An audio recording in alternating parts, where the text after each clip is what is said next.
So I'm looking at these Sidney Crosby trade rumors, right? And I'm just shaking my head. A lot of them, it's like, bruh, on both sides. You know what I mean? But some of them are interesting. And you got to talk about it, okay? Okay, people are definitely interested in hearing about a potential Sidney Crosby trade because it would be the absolute biggest since Wayne Gretzky. But you got to be somewhat realistic about it. And I want to have a realistic discussion, okay? Not like those guys on the Toronto radio. If you guys saw Lego Rock's video, what was the trade offer? Listen to this. Kotkaniemi, Caulfield, Paling, in 2 first-round picks for Sidney Crosby. Like, I understand you have to overpay to get Sidney Crosby, but that is blasphemous. That is so not gonna happen.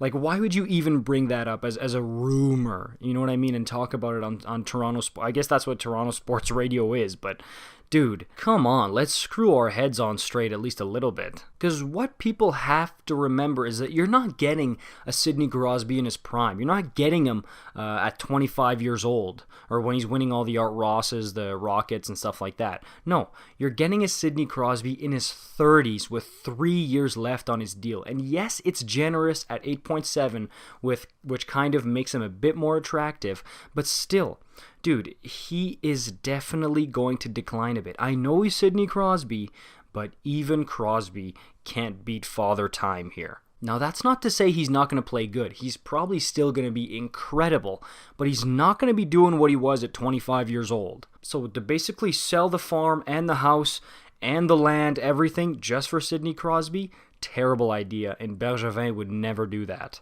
And of course, on the Penguin side of things, you have to look at it and you have to say, okay, look, it's Crosby. He's done so much for our franchise, 3 Stanley Cups, yada, yada.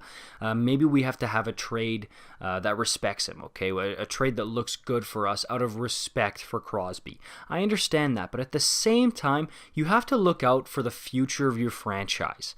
And if they're asking for crazy stuff that nobody's going to pay up, especially with Sidney Crosby's no-move clause, then you might be driving your franchise into the ground. I know I brought this up before as a Flames fan, but the Jarome Iginla trade. We held on to Iginla out of respect for way too long. Look what we got for him, a bag of peanuts, okay? A magic beans for the beanstalk, and it didn't even grow. Kenny Agostino, Ben Hanowski, and a first-round pick that turns into Morgan Klimchuk. Nothing for Jarome Iginla. And it hurts your franchise. Of course, we got lucky with guys like Johnny Gaudreau coming out of nowhere, Sean Monahan, Kachuk, right? But who's to say you guys will? You might not. So a guy like Crosby, you will have to seriously look at trading him, especially if the Penguins keep playing really bad. That's why, to me, this turns into a realistic discussion, because teams don't want to drive their nose into the ground and be terrible for a long time, and this is how you do that. You hold on to your old guys for way too long. Like, look at the Kings, the San Jose Sharks. Like, of course, they're starting to come out of it now. The Anaheim Ducks. But it's a recipe for disaster when you hold on to your Getzlafs, your Marlows, your Thorntons for way too long. And another thing is teams that are delusional. I hate that. Who think, no, this is just an off season. Next year we'll be competing for the Stanley Cup again. And then they get crushed again. No, it was another one-off. Next year we'll be a cup contending team. And they keep making trades that hurt their franchise because they think, oh, it was just an off year. We're still on the cusp of a cup. That is how you destroy the future of your franchise. But also, Habs fans, if you think you're skating away here, giving Philippe Danault and a first-round pick to get Sidney Crosby, you're delusional. No, that's not going to happen either. You still got to give something good, okay? You're not going to give away the whole cookie jar, but you also can't just give away one single cookie here. Come on. And I know Montreal fans love Jesperi Kotkaniemi. As soon as his name come out of somebody's mouth, no, not KK, not KK. But like I said, the Penguins would be looking to build their future here, and I think the Montreal Canadiens would be the front runner for Crosby. They're a cup contender. They're the best they've been in so many years, and they were the team he grew up cheering for. So I think this would be just absolutely perfect, and it very well might come to fruition. But I don't see a scenario where a young kid like Kotkaniemi doesn't go the other way. Because look, Suzuki, he's untouchable. We've addressed. I don't even want to bring him up because he's not going anywhere. but you would probably have to give up a real good blue chip young prospect like Kotkaniemi. He's not a prospect anymore. He's a great young center, and Pittsburgh could really use him to build their franchise around here. And for the first round pick thing, 2 first round picks is way more than people realize. First round picks have so much value, much more value than people think here. So 2 first round picks is crazy.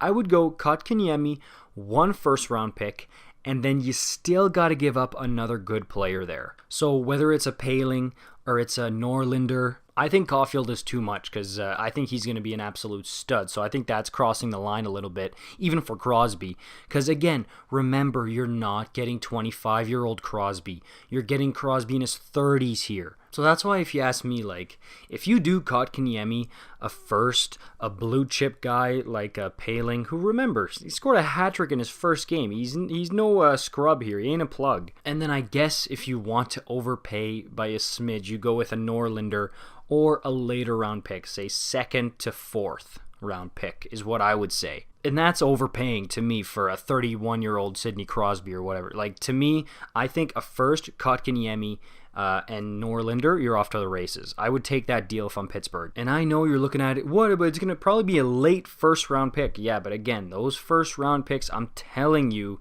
are valuable. You don't want to be giving them away like rice at a wedding, okay? So that's why I'm trying to be realistic about it. This isn't like NHL 21, okay? Like, when looking at a Crosby trade, and I do think the Penguins should look into it, you have to keep in mind that the team who's looking to acquire him, they're not looking to give away everything that made them a good team and just maybe completely market their entire future just for one guy. Even Sidney Crosby, that's not how things work in the real NHL. I've done it in NHL 21. I've sold, 2 of my best prospects, 3 first-round picks, and a good player for Connor McDavid. You can't do that in real life. That's why, like, finding a fair value Sidney Crosby trade is going to be impossible for the team trying to get him and the Pittsburgh Penguins here. And yes, I do expect the team who gets him will have to overpay. But at the end of the day, I don't think it's going to be crazy like what the Toronto guy said. Caulfield, Kotkaniemi, Poehling, and 2 first-round picks is like, dude, no. And of course, the elephant in the room, it all depends on what Sid wants. Okay, at the end of the day, he's the one who puts the gauntlet down and says, I want to win a cup in Montreal. That's where I grew up loving this team. I want to go there, win a cup with all the fans adoring me, and my career on a real high note there, and be an absolute god in Montreal. Or he could say, you know what, I've really grown so attached to Pittsburgh. I love it here. I've won 3 cups, so many amazing relationships. I want to end my career here and cement my legacy as a Pittsburgh Penguin for life. That's why he has the ultimate final say in this. But I'm telling you right now, if guys like Crosby, Malkin, Letang decide to just put on the cement boots and jump in the water with the Pittsburgh Penguins and sink them, then they are in trouble. Like, even right now, they've got one of the worst prospect pools, if not the worst, in all of hockey. I know there's P.O. Joseph, right? And Gensel, I guess. He's not a prospect, but still, he's a good young player. But this could turn real bad real quick for them, okay? Because, yeah, if I'm Pittsburgh, what I do is I get a new GM that I trust, and I start the rebuild. And I'm saying this as someone who is saying, no, don't trade Iginla and Kiprusoff and Bouwmeester and Regier. I love these guys so much. I want them to be together forever. And we held on to them for way too long, and the Flames went on like a 6 or 7 year playoff drought. And we got lucky to come out of it in decent shape here. So, I mean, look, I'm just telling you that from experience, Penguins fans. That's what should happen here. Let me know what you guys think down below. Fair trades for Sidney Crosby. I love hearing the mock trades. Keep it realistic, eh? Don't be like Toronto sports media. Let's hear it down below. Yeah, if you're new here, new hockey content every single day, subscribe, like, you know the deal. See you in the next one.